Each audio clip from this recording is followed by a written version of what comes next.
Padi bagi masyarakat lokal di Nusantara adalah tanaman yang penting dan istimewa, sebab padi menyimpan cerita yang banyak memberikan kehidupan. Di Jawa, padi disebut sebagai Dewi Sri. Begitu juga di masyarakat Sulawesi Selatan, Dewi Padi disebut sebagai Sangiang Sri. Di Kalimantan juga dijumpai cerita rakyat yang mengisahkan padi menjadi tanaman istimewa untuk menyelamatkan manusia dari bencana kelaparan. Di masyarakat Dayak Benuak juga punya cerita rakyat tentang asal-muasal padi.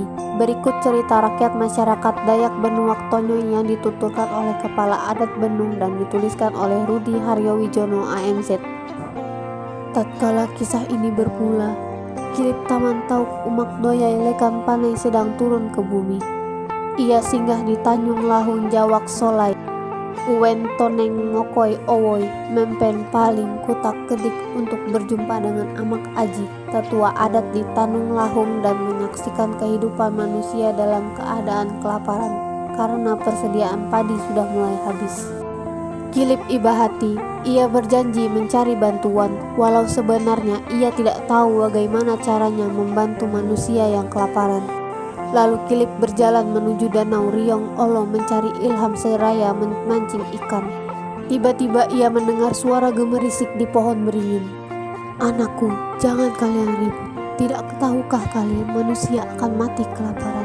Begitulah suara yang didengar Kilip. Ternyata pohon beringin itu dihuni Kuyang, makhluk halus perempuan, beserta anak-anaknya.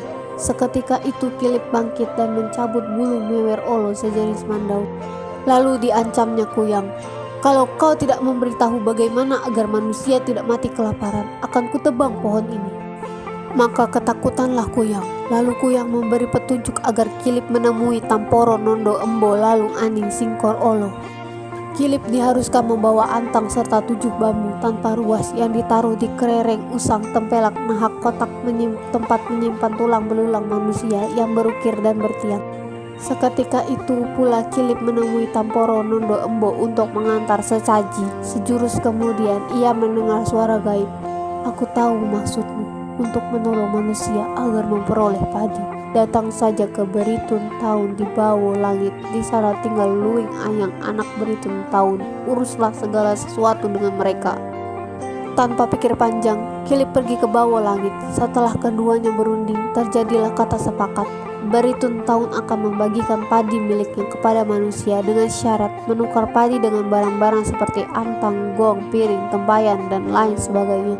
Bila manusia memberikan sebuah gong, maka padi yang diperoleh sebanyak isi gong. Bila memberikan tempayan, sebanyak isi tempayan itu pula padi yang akan diterima.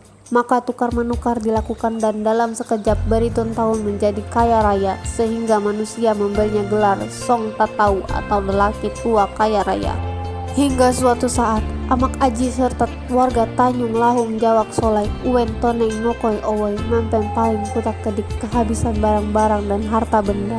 Maka muncullah persoalan, bagaimana mendapatkan padi selanjutnya. Mengetahui kesulitan yang dialami manusia, Kilip kembali turun ke bumi menolong manusia dari bahaya kelaparan. Seperti semula, Kilip pergi ke Danau Riong Olo. Kejadian yang dulu kembali terulang.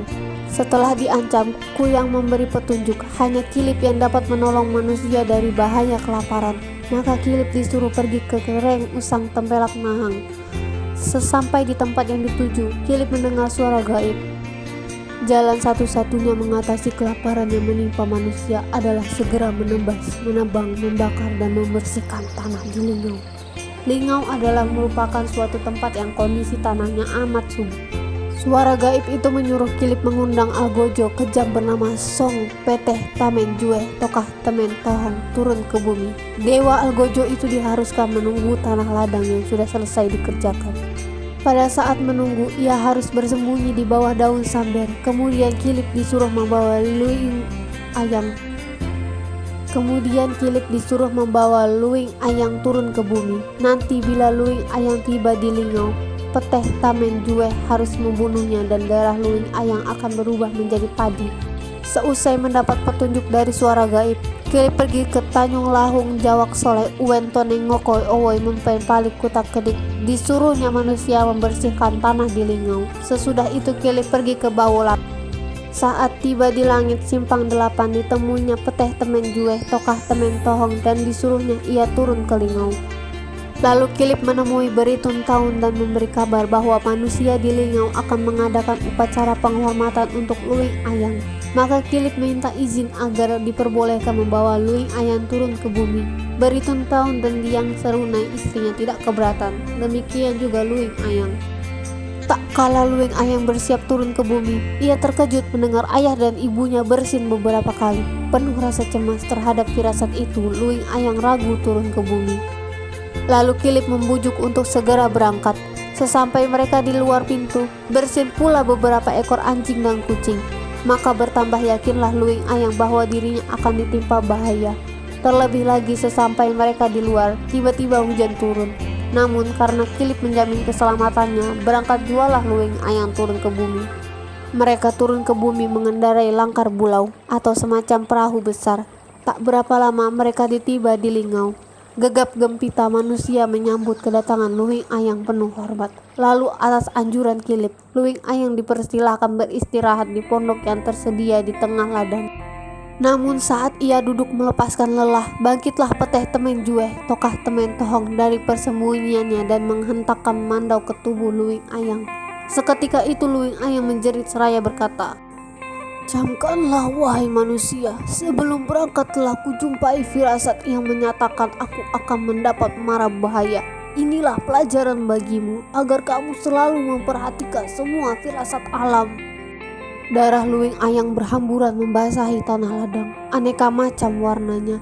Sejurus kemudian hujan turun amat lebat, petir bertalu menikam bumi, angin gemuruh menderat tanah Lingau, lalu gelap gulita meliputi alam semesta. Sepemakan sirih lamanya, hujan pun reda, bumi terang seperti sedia kala, dan di hamparan tanah ladang bertebaran segala jenis padi putih, merah, dan hitam pun jua pulut putih, merah, dan hitam, yang merupakan perwujudan darah Luing Ayang yang berwarna-warni. Kilip segera memerintahkan Amak Aji mengumpulkan warga, namun di luar dugaan, beberapa anak Amak Aji tidak nampak hadir. Nama dicari tak jua ketemu. Akhirnya setelah penat mencari, dari dalam hutan terdengar suara menyayat hati yang ternyata suara anak-anak Amak Aji. "Kami kelaparan, lalu masuk hutan mencari makanan, tapi kami tak dapat kembali, sebab kami telah berubah menjadi pohon. Namun ketahuilah, pohon yang berasal dari diri kami semua akan berguna bagi kamu sekalian." Amak Aji tertegun iba hati. Sesaat senyap, lalu terdengar lagi suara, "Selanjutnya dan untuk seterusnya, bila mana malapetaka mengancam manusia, kumpulkan kami dan buatlah patung berbentuk manusia. Kami akan menjadi silih berganti kalian menghadapi malapetaka itu." Pohon jelmaan anak-anak Amak Aji dikenal dengan sebutan lelutung, deraya, teluyan, puun, jelok, yang dalam setiap ritual tolak bala digunakan sebagai bahan pembuat patung manusia. Kemudian dalam rasa iba yang mendalam terdengar suara gaib, "Sampai disinilah bantuanku. Saat ini adalah titik akhir aku memiliki padi, maka menjadi kewajiban kekal bagimu untuk mendapatkan padi. Tetapi bila engkau senantiasa ingin mendapatkan yang berlimpah, hormatilah aku ketika kamu membuat ladang. Kini aku kembali ke bawah langit. Aku adalah Luing Ayang, tetapi aku yang bersama kalian adalah padi. Camkanlah hanya dengan perantaraan padi manusia dapat berhubungan dengan negeri langit, karena padi adalah aku, Luing Ayang."